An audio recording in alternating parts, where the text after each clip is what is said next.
Beginning in March 2013, a call for medical help will summon a new service in Arvada as the fire department takes over emergency ambulance service from its past provider, Pridemark. We decided to make the change when Pridemark sold to Rural Metro, and then Rural Metro sold again. The board at that time was worried about stability. Up to 65% of the Arvada Fire Department's calls are for emergency medical help, including ALS or advanced life support. The department has been ALS capable and providing ALS first response for a number of years now in the form of paramedics on engines. Extending the service was the next step. We think bringing it all under one house, the oversight, the training, the personnel, everything, just gives us a more seamless transport capabilities. And better patient care, says Greer. From the first call for help to the time that a patient is dropped at the hospital, they'll deal with just one provider, Arvada Fire. It'll take 24 paramedics and 24 EMTs over the course of a year to man and staff our ALS deployment between the ambulances and our ALS engines. 6 new ambulances were purchased, and an additional 17 new firefighters were hired to make the change. They're in our fire academy right now.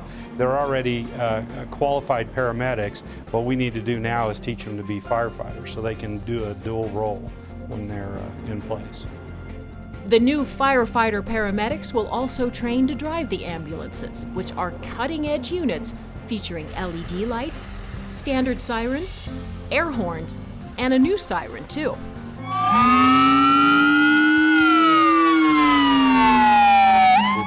called the Howler, and what it does is it combats against new vehicles that have extreme sound dampening technology to alert drivers that there's an ambulance approaching them from the rear when they might not be able to hear a standard siren.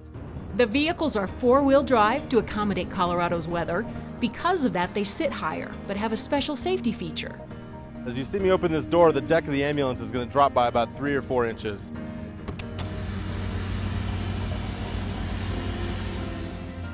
The lower level allows for safer patient loading and unloading. Inside, the new rigs are spacious. The main point of having an ambulance that is this large is to have patient providers on each side of the ambulance that can all remain seatbelted for the majority of the transport. The ambulances will be posted at Station 1 in Old Town, Station 3 at 74th and Kipling, Station 5 at 80th and Wadsworth, and Station 6 at 64th and Sims. Whenever one of those units is used, another unit will move to cover both areas to make sure that we have the coverage even when one gets deployed. The service is expected to be self-funded, and patients will get a bill just as they do now with Pridemark. Residents can still expect to see Pridemark ambulances around town from time to time, as they'll still handle non-emergency transportation. Very large emergency events may also require their help. When it gets busy here, there's no system built to handle extremely busy times. We use backup, and Pridemark will be our backup as well as neighboring fire departments. And as always, when you have an emergency, simply call 911.